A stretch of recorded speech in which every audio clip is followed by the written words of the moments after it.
This is the Imitated Radio Hour. I'm your host, Julian Fade. And I'm also here. I'm Corey Matthewson. They say, to live a creative life, you must lose your fear of being wrong. We have lost that fear. We speak to world-renowned experts you've never heard of. Because, well, they're improvisers. They don't know what they're talking about, but that doesn't stop them from pretending they do. Each episode, we bring you made-up facts, uncited research, completely improvised. Welcome to the Imitated Radio Hour. We keep them as pets in aquariums. We catch them with worms on a string. We sauté them in garlic-infused butter. But surprisingly, the life of a fish exists for far more than for human enjoyment. Our guest today is an ichthyologist who's devoted his life to the study of fish. This hour, he unspools the line about an astounding discovery that he made about fish and their behavior. Tom Rittenhouse, thank you for joining us today. How's the water? Oh, it's worth swimming in, that's for sure. So great to have you here, Tom. Oh, what an honor. Tom, where are you coming to us from today? I am in a sea lab. Sea lab. It's just a couple feet below the surface of the water in a pond in my family estate. Now, Tom, what drove you to become an ichthyologist and not just a simple marine biologist? Yeah. So marine biology can get so muddy, especially when you're trying to latch on to, is a turtle a fish, And I just decided they're not. And so I just focused on fish.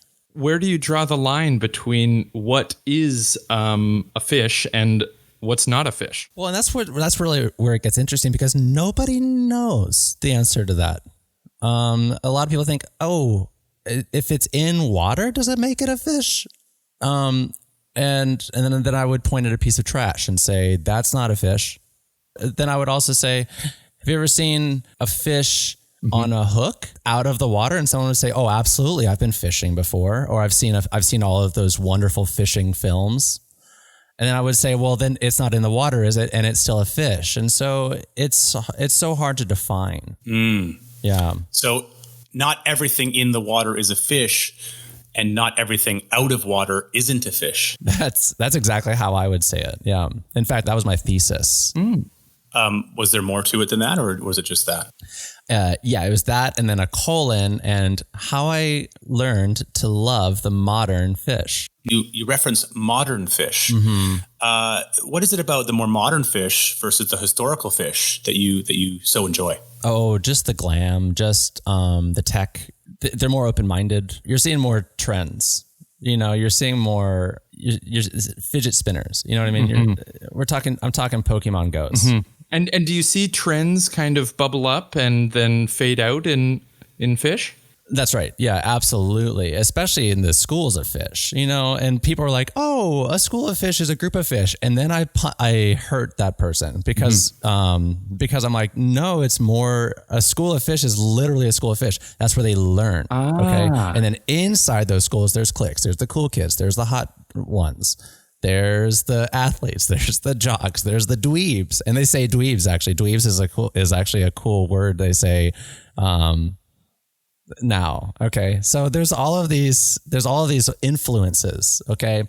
And so, yeah, of course, trends happen. In your years of studying and researching fish history and behavior and growth patterns, this is your most recent discovery that schools of fish are not simply groups of fish.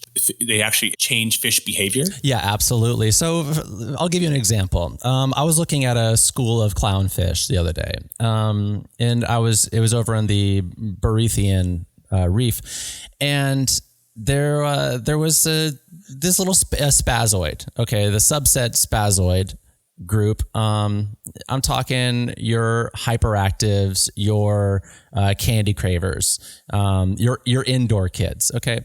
And one of these spazoids was shoved into a coral reef, which is the equivalent of a locker. Because it's where fish keep their belongings. Books. Yeah. Fish books or seaweed. It's the same thing. And instead of being left in there, one of the popular clownfish girls, you could tell because she had eyelashes, pulled him out. And it's like, wait a second. She shouldn't be anywhere near this spazoid fish, and yet she crossed over. And now that spazoid fish is part of two subsets. And that's where it gets really fascinating, the hybridizing of these cliques. I'm having a tough time kind of picturing what this looks like when you get up close. Well, let me give you an example. Are you familiar with a swirly? This is where you would in our dumb human lives. It's where a bully would put someone's head in a toilet and flush the water. Right. Yes, I am familiar. Okay. Yes. Okay. Yeah. Unfortunately. Yeah. The fish, they have swirlies too, but it's the opposite. It's where they put their heads up above into air. Oh my God. Yeah. It's a form of punishment. That's right. It's airboarding. And dominance. Absolutely. Yeah. Yeah. Mm-hmm. One of the things that this makes me think of is some of your early research in which you traced the evolution of fish all the way back to the evolution of humans. That's right. Yeah. Yeah. Humans and fish started at the same time. And are there behaviors that link all the way back that can show that research that you've done is similar to that in humans? Yeah, you are seeing a lot of this in the fish community, in the ichthyology circles, where it's becoming more in vogue to realize that maybe fish learned everything they know from humans. Oh, yeah, and vice versa. The only thing humans learn from fish is like when you get out of the water and you like wiggle, you wiggle around a little bit that's what we learn from them. Okay. And also continuing to go after the same bait. We learn that from them too, over and over and over again. We do that too. And we learned that from fish. We learned that from fish. We didn't learn how to swim from fish. We taught fish how to swim. They learned from us. Yeah. Mm-hmm. Wow. Yeah. Wow. Then, like, for instance, when you watch the Olympics, if you watch the Olympics. I do. So the butterfly, the kick is called a dolphin kick, but it's because it was a gift to the dolphins. From humans. Which of the over 33,000 varieties of fish are you sort of most influenced by? Oh, man. Honestly, I like the ones that live fast and live hard. Mm-hmm. Yeah. Is there sort of a personal connection to a particular fish? Yeah. Yeah. I'm talking about the Guy Fury. Yeah. The Guy Fury. It sounds like Guy Fieri. It really does. But it's not related. Well, a lot of people think that Guy Fieri, and this is where, again, art imitates life, or fish imitates humans, and humans imitate fish, is Guy Fieri's persona is completely based off of the Guy Fury. Wow. Yeah. It feels so human to me. Right. Yeah. Well, only in the sense that, like, live hard, party hard, cook hard. I mean, the Guy Fieri don't cook. But they do eat a lot of garbage. Yeah, and their dorsal fin look very similar to frosted tips.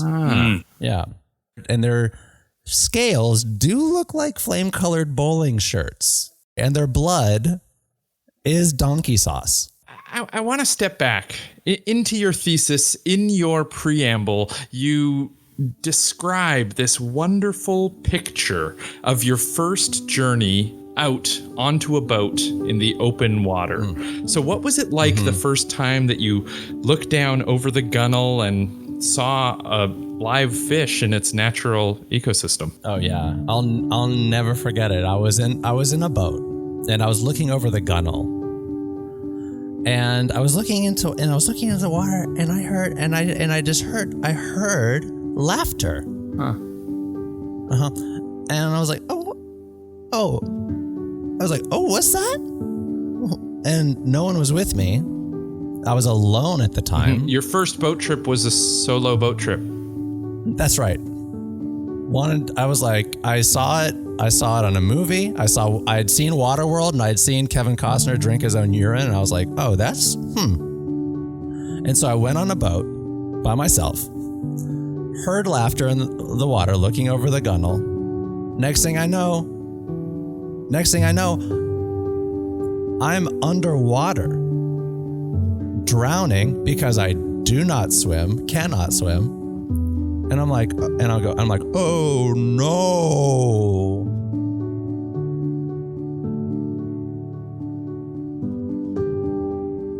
As I'm pulling out quickly a piece of paper to finish my will for my children, by the way, which I have several children. I was all of a sudden getting my will out. I'm like, oh no, I gotta finish this. All of a sudden, a barracuda. And started making little fin signs at me. And it was like, and I recognized it saying, it was like, wait, are you drowning? And I was like, wait, no. I was like, no, I'm finishing my will and testament for my family. And it was like, okay, you know. And then when I finished it, he carried me, he put me back in the boat. And then pushed me to the shore.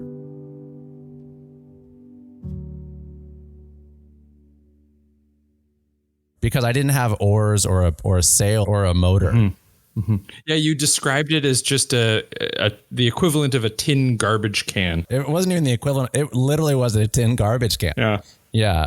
And I was like, and which is amazing. It's like they put a gunnel on that thing, and they do. And I guess that's why. You've come a long way since that first boat trip in a tin garbage can. Mm-hmm.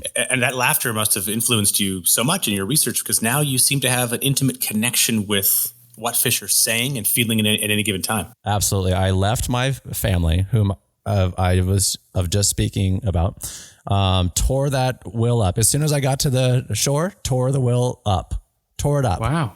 I was like, my life is different now. You know, I needed to finish writing it just for me, because I'm a goal-oriented person.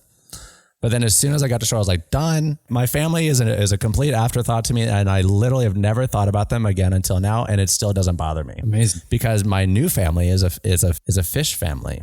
One of my favorite quotes of yours is when you said, the best way to observe a fish is to become a fish. Mm-hmm. This, of course, led to your documentary you made about your life called Aquaman, which is now the reason for many lawsuits. What are some of the greatest observations you've made in becoming a fish? Tell us about some of the observational moments that really stand out in your mind. Mm-hmm. Well, first off, fish are litigious. So does that mean that they sue each other? Yeah. And specifically me. I've never actually seen them sue each other. I have several restraining orders from fish from watching them and just trying to crash their families. You are somewhat of an outlier in the ichthyology community. Yeah. Others believe you should stay out of the water. You should study them only in laboratories. You have obviously, as you've mentioned, taken to getting a little more intimate with the fish. And not even a little bit, but yeah. A lot. Uh-huh. Mm-hmm. How do you sort of see the rest of the ichthyology community and their feelings toward you? Yeah. So they're a bunch, they're haters, certainly. And I'm just like this. I'm like, okay, you guys do your science. Okay. You do your science where you decide that whales aren't fish, and I'll do mine. Because as a scientist, as an ichthyologist, my North Star is challenging the norms. Okay. And so all these, while popular science will tell you that you shouldn't leave your family of 8 humans to marry into an already mixed family. Okay, so we're talking, there's like stepkids already that I married into. It was like, that was complicated. A lot of dynamics. Popular thought would say, don't do that. And yet here I am on a show talking about this. So let that be a lesson to all those out there who say, hey, I like science, but I don't like it the way other people do it that understand boundaries. I just want to close with this one question. I understand that ichthyology is such a deep, dark blue research field. What skills and competencies would you recommend to a kid who's maybe 2 or 3 years old that might best prepare them for a future in the deep blue sea? Here's what I would say. Go find a massive body of water. Okay? Tell nobody that you're going to go visit it. Okay? Find any sort of vessel. Okay? And if you can't find a vessel, then don't find one. Just go out there and just sink into the abyss. Okay? And if you're saved by a fish, then you're supposed to be an ichthyologist. If you aren't saved by a fish, you're feeding the fish. You know what I mean? And then the cycle continues. Yeah. So I just say find something wet and get in there. Yeah. This has really been eye-opening, illuminating. You've really shone some light onto a deep, dark secret of the sea. We really appreciate it. And obviously, I've been taking everything you've been saying, hook, line, and sinker. No doubt. I'm hooked. I want to know more about ichthyology. So we really appreciate you taking the time to chat to us today. Well, of course, if any other questions bubble up, don't hesitate to reach out and drop me a line. Tom Rittenhouse, an ichthyologist. We are so happy to have you here. Thanks again for being here. The pleasure is mine.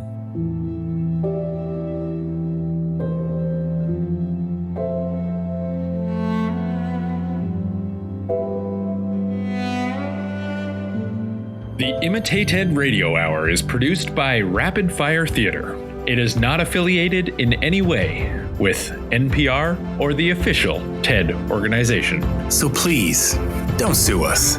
We're online at imitatedradiohour.com. For Corey Matthewson, For Julian Fade, this has been the Imitated Radio Hour.